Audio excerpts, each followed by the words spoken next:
Hi guys, welcome back to my channel. ಈ ವಿಡಿಯೋದಲ್ಲಿ ನಮ್ಮ ಊರಲ್ಲಿ ಪಂಡ್ರಾಪುರಿ ಭಜನೆ ಅಂತ ಮಾಡಿದ್ರು, ಆ ವಿಡಿಯೋಸ್ ಇರುತ್ತೆ. ಹಾಗೆ ನಮ್ಮ ಅಕ್ಕನ ಮಗಂದು ಬರ್ತಡೇ ಇತ್ತು. ಬರ್ತಡೇ ಸೆಲೆಬ್ರೇಷನ್ ಹೇಗಿತ್ತು ಅಂತ ನೀವು ನೋಡ್ಬೋದು. ಹಾಗೆ ನಾವು ಫ್ಯಾಮಿಲಿ ಎಲ್ಲ ಸೇರಿ ಒಂದು ವೆಕೇಷನ್ ಅಂತ ಹೋಗ್ಬಿಟ್ಟು ಬರೋಣ ಅಂತ ಅಂದ್ಕೊಂಡಿದ್ವಿ.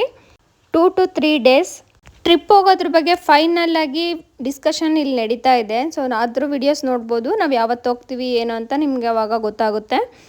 ಈ ವಿಡಿಯೋ ಇಷ್ಟ ಆದರೆ ನಿಮಗೆ ಪ್ಲೀಸ್ ಸಬ್ಸ್ಕ್ರೈಬ್ ಮಾಡ್ಕೊಳ್ಳಿ, ಲೈಕ್ ಮಾಡಿ, ಶೇರ್ ಮಾಡಿ, ಕಮೆಂಟ್ ಮಾಡಿ, ನನಗೂ ಸಪೋರ್ಟ್ ಮಾಡಿ. ಈ ವ್ಲಾಗಲ್ಲಿ 2 to 3 days ವಿಡಿಯೋ ಇರುತ್ತೆ. ಸ್ಯಾಟರ್ಡೆ ಮತ್ತು ಸಂಡೇ. ನಾನು ಸ್ಯಾಟರ್ಡೆ ಊರಿಗೆ ಹೋಗಿದ್ದು ಸ್ವಲ್ಪ ವಿಡಿಯೋ ಇದೆ, ಅದನ್ನು ಸ್ವಲ್ಪ ಆ್ಯಡ್ ಮಾಡಿದ್ದೀನಿ. ಇದು ಸಂಡೇ ವಿಡಿಯೋ. ಯಾರಿಗೆಲ್ಲ ಗೊತ್ತಿದೆ ಪಂಡ್ರಾಪುರಿ ಭಜನೆ ಅಂತ ಕಮೆಂಟ್ ಮಾಡಿ. ಲಾಸ್ಟ್ ಡೇ ಈ ಥರ ಫಂಕ್ಷನ್ ಮಾಡ್ತಾರೆ. ಊರಿನ ಜನರಿಗೆ ಮಕ್ಕಳೆಲ್ಲ ಹೇಗೆ ಕಲ್ತಿದ್ದಾರೆ ಅಂತ ತೋರಿಸ್ತಾ ಇದ್ದಾರೆ. ನಾನು ಇದ್ರ ರಾ ಕ್ಲಿಪ್ಪಿಂಗ್ ಹಾಕ್ತೀನಿ, ಸ್ವಲ್ಪ ಕೇಳಿಸ್ಕೊಂಡು ಬನ್ನಿ.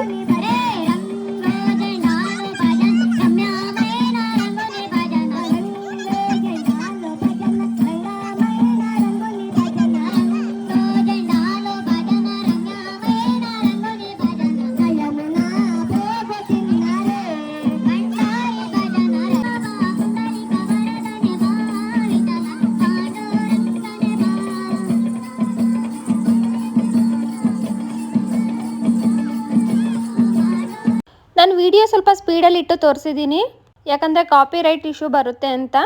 ಭಜನೆಯಲ್ಲಿ ಮಕ್ಕಳೆಲ್ಲ ಡ್ಯಾನ್ಸ್ ಮಾಡ್ತಾ ಇದೆ. ನಮ್ಮ ಪಾಪು ಹಿಂದೆಗಡೆಯಿಂದ ಡ್ಯಾನ್ಸ್ ಮಾಡ್ತಾ ಇದ್ದ. ಭಜನೆ ಎಲ್ಲ ಮುಗಿಸ್ಕೊಂಡು ನಾವು ನೆಕ್ಸ್ಟ್ ಡೇ ಮಾರ್ನಿಂಗು ಅಲ್ಲಿಂದ ಬಂದ್ವಿ, ಊರಿಂದ ಬೆಂಗಳೂರಿಗೆ ಬಂದ್ವಿ. ಅವತ್ತೇ ನಮ್ಮ ಅಕ್ಕನ ಮಗನ ಬರ್ತಡೇ ಕೂಡ ಇತ್ತು. ಇನ್ನು ನೋಡ್ತಿರ್ತೀರಾ, ಇನ್ನು ಜೀವನ್ ಅಂತ. ಬರ್ತಡೇ ಸೆಲೆಬ್ರೇಷನ್ ನೋಡ್ಕೊಂಡು ಬನ್ನಿ. ಇದೇ ವಿಡಿಯೋದಲ್ಲಿ ನಾವು ವೆಕೇಷನ್ ಹೋಗೋದ್ರ ಬಗ್ಗೆ ಕೂಡ ಇನ್ಫಾರ್ಮ್ ಮಾಡ್ತೀನಿ. ನಾವಿಲ್ಲಿ ಸೆಲೆಬ್ರೇಷನ್ಗೆ ಅಂತ ಸೇರಿರೋರು ಎಲ್ಲರೂ ಹೋಗ್ತಾ ಇದ್ದೀವಿ. ಎಲ್ಲಿಗೆ ಹೋಗ್ತಾ ಇದ್ದೀವಿ ಏನು ಅಂತ ನಾನು ಬರೋ ವಿಡಿಯೋದಲ್ಲಿ ನಿಮಗೆ ಗೊತ್ತಾಗುತ್ತೆ. ನಾವು ನೆಕ್ಸ್ಟ್ ವಿಡಿಯೋಗಳೆಲ್ಲ ಟ್ರಿಪ್ಪಿನ ವಿಡಿಯೋಸ್ ಆಗಿರುತ್ತೆ. ಈ ವಿಡಿಯೋದಲ್ಲಿ ನಾವು ಎಷ್ಟು ಜನ ಹೋಗ್ತಾ ಇದ್ದೀವಿ, ನಾವು ಎಷ್ಟು ದಿನ ಹೋಗ್ತಾ ಇದ್ದೀವಿ ಅನ್ನೋದು ಗೊತ್ತಾಗುತ್ತೆ. ಇವರಿಬ್ಬರು ನಮ್ಮ ಕಸಿನ್ಸು. ಡ್ರೆಸ್ ಹಾಕೊಂಡಿರೋರ ಮಗ ಇವನು, ಇವರು ನಮ್ಮ ಅಕ್ಕ. ನಾವೆಲ್ಲ ಕಸಿನ್ಸ್ ಇದ್ದೀವಿ ನೋಡಿ. ನಾವು ಕಸಿನ್ಸು ಮತ್ತು ಅವ್ರ ಮಕ್ಕಳು ಕೂಡ ಇದ್ದೀವಿ, ಚಿಕ್ಕವರೆಲ್ಲ. ನಮ್ದು ಇದು ಬರೀ ಲೇಡೀಸ್ ಗ್ಯಾಂಗ್ ಅಷ್ಟೇ. ನಾವು ಅಣ್ಣಂದ್ರು ಅಣ್ಣನ ಮಗ ಇಲ್ಲ ಇಲ್ಲಿ.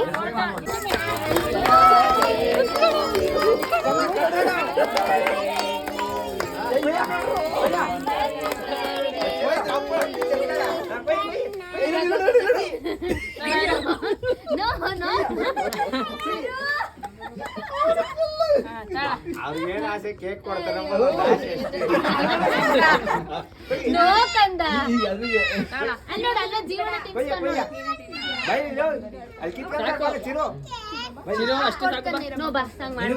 ಅಷ್ಟೇ ಮುಗೀತು.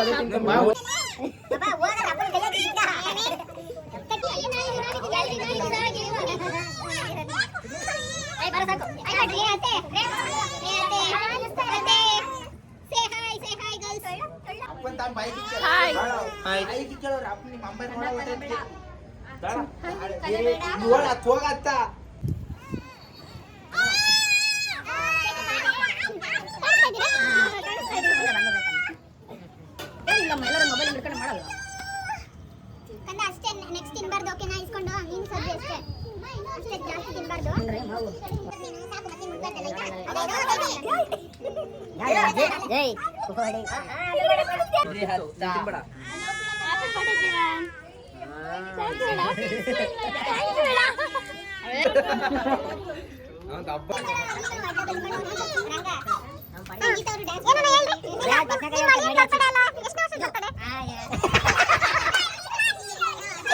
ಬರ್ತಡೇ ಸೆಲೆಬ್ರೇಷನ್ ಎಲ್ಲ ಮುಗಿಸ್ಕೊಂಡು, ಊಟ ಮುಗಿಸ್ಕೊಂಡು, ಮಕ್ಕಳನ್ನೆಲ್ಲ ಆಟ ಆಡಿಸ್ಕೊಂಡು ನಿಂತಿದ್ದೀವಿ. ಊಟಕ್ಕೆ ಬಿರಿಯಾನಿ ಮಾಡಿಸಿದ್ರು. ಇಲ್ಲಿ ಟ್ರಿಪ್ ಹೋಗೋದ್ರ ಬಗ್ಗೆ ಡಿಸ್ಕಷನ್ ನಡೀತಾ ಇದೆ. ನಾನು ಇಲ್ಲಿ ಫನ್ ಇರುತ್ತೆ ಅಂತ ನಾನು ವಾಯ್ಸ್ ಓವರ್ ಜೊತೆಗೆ ನಾನು ರಾ ಕ್ಲಿಪ್ಪಿಂಗ್ ಕೂಡ ಆ್ಯಡ್ ಮಾಡಿದ್ದೀನಿ. ನಾನು ಬರೀ ಇಲ್ಲಿ ವಾಯ್ಸ್ ಓವರ್ ಕೊಟ್ಟರೆ ನಮ್ಮ ಮನೇಲಿ ಫನ್ ಯಾವ ಥರ ಇರುತ್ತೆ, ಎಷ್ಟು ಜನ ಎಷ್ಟು ಮಾತಾಡ್ತಾರೆ ಅಂತ ಗೊತ್ತಿರಲ್ಲ. ಒಬ್ಬೊಬ್ಬರು ಮಾತಾಡಿದ್ರು ಒಂದೊಂದು ಥರ ಕಾಮಿಡಿ ಇರುತ್ತೆ. ನಾವೆಲ್ಲರೂ ಜೊತೆಗೆ ಸೇರಿಕೊಂಡ್ರೆ ಟೈಮ್ ಹೋಗೋದೇ ಗೊತ್ತಾಗಲ್ಲ. ಎಲ್ಲರೂ ಒಂದೊಂದು ಮಾತಾಡ್ತಾ ಅದ್ರ ಜೊತೆ ಮಕ್ಕಳು ಬೇರೆ ವಟ ವಟ ಅಂತ ಇರ್ತಾರೆ, ಫುಲ್ ಸೌಂಡ್ ಮಾಡ್ಕೊಂಡಿರ್ತಾರೆ. ಇಲ್ಲಿ ಬೆಳಿಗ್ಗೆ ಎಷ್ಟು ಗಂಟೆಗೆ ಹೊರಡೋದು, ಯಾವ ವಾರ ಹೊರಡೋದು ಅಂತ ಹೇಳ್ತಾ ಇದ್ದಾರೆ. ಆಲ್ಮೋಸ್ಟ್ ಡಿಸ್ಕಷನ್ ಎಲ್ಲ ನಡೀತು. ಸೊ ಅದ್ರದ್ದೆಲ್ಲ ನಾನು ವಿಡಿಯೋ ಮಾಡಿಲ್ಲ. ಇಲ್ಲಿ ನಮ್ಮ ಅಣ್ಣನ ಮಗ ನೋಡಿ ಯಾವ ಥರ ಮಾಡ್ತಾ ಇದ್ದಾನೆ ಕ್ಯಾಮ್ರಾ ನೋಡಿಕೊಂಡು. ಈಗ ಸಡನ್ನಾಗಿ ಟ್ರಿಪ್ ಹೊರಟಿರೋ ಕಾರಣ ಇವನ್ ಬರ್ತಡೇ ಇದೆ, ನಮ್ಮ ಅಣ್ಣನ ಮಗಂದು. ಹೊರ್ಗಡೆ ಎಲ್ಲಾದರೂ ಸೆಲೆಬ್ರೇಷನ್ ಮಾಡೋಣ ಅಂತ ಟ್ರಿಪ್ ನೆಪದಲ್ಲಿ ಹೋಗ್ತಾ ಇರೋದಷ್ಟೇ. ಮಕ್ಕಳಿಗೂ ಕೂಡ ಖುಷಿ ಪಡ್ತಾರೆ ಅಂತ. ಎಲ್ಲ ಡಿಸ್ಕಷನ್ ಆದ್ರೂ ಇಲ್ಲಿ ಬಾಯ್ಸ್ ಗ್ಯಾಂಗ್ ಡಿಸ್ಕಷನ್ ಮಾಡ್ತಾ ಇದ್ದಾರೆ ನೋಡಿ. ಎಷ್ಟು ಗಂಟೆಗೆ ಹೋಗೋದು ಅಂತ ಡಿಸ್ಕಷನ್ ಮಾಡ್ತಿದ್ದಾರೆ. ಎಷ್ಟು ಅವರ್ ಜರ್ನಿ ಇರುತ್ತೆ, ನಾವು ಎಷ್ಟು ಗಂಟೆಗೆ ಹೊರಟ್ರೆ ನಾವು ಅಲ್ಲಿಗೆ ಎಷ್ಟು ಗಂಟೆಗೆ ತಲುಪ್ತೀವಿ ಅಂತ. ಇಷ್ಟೆಲ್ಲ ಮುಗಿಯೋದ್ರಲ್ಲಿ 10:30-11 ಗಂಟೆ ಆಗಿತ್ತು. ನೆಕ್ಸ್ಟ್ ಬರೋ ವಿಡಿಯೋಗಳು ತುಂಬ ಇಂಟ್ರೆಸ್ಟಿಂಗ್ ಆಗಿರುತ್ತೆ. ನಾವು ತುಂಬ ಕಡಿಮೆ ಖರ್ಚಲ್ಲಿ 3 to 4 days ಯಾವ ಥರ ಹೋಗ್ಬಿಟ್ಟು ಬಂದ್ವಿ ಅಂತ ಗೊತ್ತಾಗುತ್ತೆ. ನಾವು ಟ್ರಿಪ್ಪಿಗೆ ಹೊರಟಿರೋದು ಇಲ್ಲಿ 16 ಜನ ಹೊರಟಿದ್ದೀವಿ ಮಕ್ಕಳನ್ನ ಬಿಟ್ಟು. ಅಂದರೆ 6 year ಬಿಲೋ ಇರೋ ಮಕ್ಕಳನ್ನ ಬಿಟ್ಟು 16 ಜನ ಹೊರಟಿದ್ದೀವಿ. ಮಕ್ಕಳೆಲ್ಲ ಸೇರಿಸ್ಕೊಂಡ್ರೆ 20 ಮೆಂಬರ್ಸ್ ಆಗ್ತೀವಿ. ಇದು ಸಂಡೇ ಮಾರ್ನಿಂಗು. ಸಂಡೇ ಮಾರ್ನಿಂಗ್ ನಾನು ಅಡುಗೆ ಮಾಡಿರಲಿಲ್ಲ. ನಮ್ಮ ಮನೆಯಲ್ಲಿ ನಾನು ಅಡುಗೆ ಮಾಡಲಿಲ್ಲ ಅಂದರೆ ಅವತ್ತು ಎಗ್ ರೈಸೇ ಪಕ್ಕ. ಯಾಕಂದರೆ ಅವತ್ತು ಬ್ಯಾಚುಲರ್ ಎಗ್ ರೈಸ್ ಮಾಡ್ತಾರೆ ನಮ್ಮ ಮನೇಲಿ. ನಾವು ಡೈಲಿ 3 ಹೊತ್ತು ಅಡುಗೆ ಮಾಡಿದ್ರೆ ಒಬ್ಬರೇ ಮಾಡ್ತೀವಿ. ಇಲ್ಲಿ 1 ಹೊತ್ತು ಅಡುಗೆ ಮಾಡೋಕ್ಕೆ 3 ಜನ ನಿಂತಿದ್ದಾರೆ. ಆದರೂ ಎಗ್ ರೈಸ್ ತುಂಬ ಚೆನ್ನಾಗಿತ್ತು. ರೆಸಿಪಿ ಎಲ್ಲ ಶೂಟ್ ಮಾಡಿಲ್ಲ, ಹಾಗೆ ಮೇಲೆ ಮಾತ್ರ 1-2 ಕ್ಲಿಪ್ಪಿಂಗ್ ತೊಗೊಂಡಿದ್ದೀನಿ. ನಾವು ಎಗ್ ರೈಸ್ ಮಾಡುವಾಗ 1 ಟೈಮ್ ಅಡುಗೆ ಉಪ್ಪು ಹಾಕಿದ್ರೆ ಇವರು 3 ಟೈಮ್ ಉಪ್ಪು ಹಾಕ್ತಾರೆ. ನಾನು ಅಷ್ಟು ರೆಸಿಪಿ ಎಲ್ಲ ಶೂಟ್ ಮಾಡೋ ಅಷ್ಟು ತಾಳ್ಮೆ ಇರಲ್ಲ ಇವರ ರೆಸಿಪಿ ಮಾಡಬೇಕಾದ್ರೆ. 4 ಜನಕ್ಕೆ ಎಗ್ ರೈಸ್ ಮಾಡೋದಕ್ಕೆ 1 ಕ್ರೇಟ್ ಫುಲ್ಲು ಮೊಟ್ಟೆ ತೊಗೊಂಬಂದಿದ್ದಾರೆ. ಆದರೂ ಅಷ್ಟೆಲ್ಲ ಏನು ಹಾಕಿಲ್ಲ, 7-8 ಮೊಟ್ಟೆ ಹಾಕಿದ್ದಾರೆ ಅಂತೆ. ಫುಲ್ ರೆಸಿಪಿ ಶೂಟ್ ಮಾಡೋಕ್ಕೆಲ್ಲ ಅವ್ರು ಬಿಡಲಿಲ್ಲ. ರೈಸ್ ಮಾಡಿಕೊಟ್ಟಿರೋದು ನಾನೇ, ಆನಿಯನ್ ಮಾತ್ರ ಹಚ್ಕೊಂಡು ಅವ್ರು ಮಾಡಿದ್ದಾರೆ ಅಷ್ಟೇ. ಎಗ್ ರೈಸ್ಗೆ ಬೇಕಾಗಿರೋ ಶುಂಠಿ ಬೆಳ್ಳುಳ್ಳಿ ಪೇಸ್ಟ್ ಕೂಡ ನಾನೇ ಮಾಡಿಕೊಟ್ಟಿದ್ದೀನಿ. ಆದರೆ ಗಂಡು ಮಕ್ಕಳು ಅಡುಗೆ ಮಾಡಿದ್ರೆ ಅಡುಗೆ ಮನೆಯೆಲ್ಲ ಗಲೀಜು ಮಾಡ್ತಾರೆ ಅಂತ ಕೇಳಿದ್ದೀನಿ.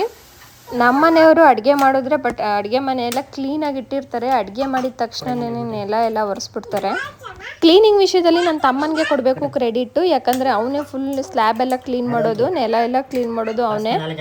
ಅವ್ರು ಅಡುಗೆ ಮಾಡಿದ್ರೆ ಮಾತ್ರ. ಅದೇ ನಾವು ಅಡುಗೆ ಮಾಡಿದ್ರೆ ಯಾವುದು ಕ್ಲೀನ್ ಮಾಡೋಲ್ಲ. ಎಲ್ಲ ಕ್ಲೀನಿಂಗು ನಾವೇ ಮಾಡ್ಕೋಬೇಕು.